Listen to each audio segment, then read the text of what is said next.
ఇంట్లో. అందుకని ప్రతి ఒక్క విషయానికి ఆడపడిచి ఉండాలి అనేటువంటిది ఒక లింక్ పెట్టారు మన పెద్దవాళ్ళు కూడా. మంగళహారతి పట్టాలి, ఇంట్లో ఆడపిల్ల సంతృప్తికరంగా ఉండాలి.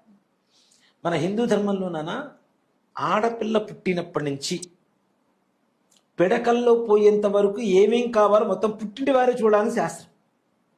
అత్తింటికి పెళ్లి చేసి పంపించిన ఆడపిల్ల పెట్టుకున్నటువంటి కుంకుమ బొట్టు దగ్గర నుంచి, కట్టుకునే వస్త్రాల దగ్గర నుంచి, పెట్టుకునే పుష్పాల దగ్గర నుంచి అన్నీ కూడాను పుట్టింటి వారే ఇవ్వాలి. ఎప్పుడు కూడా పుట్టింటి వారు మేము నీకు తోడుగా ఉన్నామని చెప్పడం కోసం, ఒక సపోర్ట్ కోసం. అందుకని వడి బియ్యం పోయడం కానివ్వండి, ఇవన్నీ కూడా చేస్తుంటారు. మన ధర్మంలో ఏంటంటే 12 సంవత్సరాలు ఏ ఆడపిల్ల అయితే పుట్టింటి దీపాన్ని కూడా చూడకుండా ఉంటుందో ఆ ఆడపిల్లకి పుట్టింటికి సంబంధం తెగిపోయినట్టు లెక్క. పుష్కరకాలం.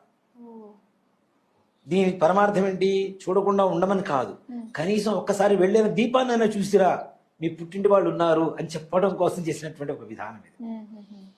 అందుకనే ప్రతి కార్యానికి ఆడపిల్ల ఉండాలి.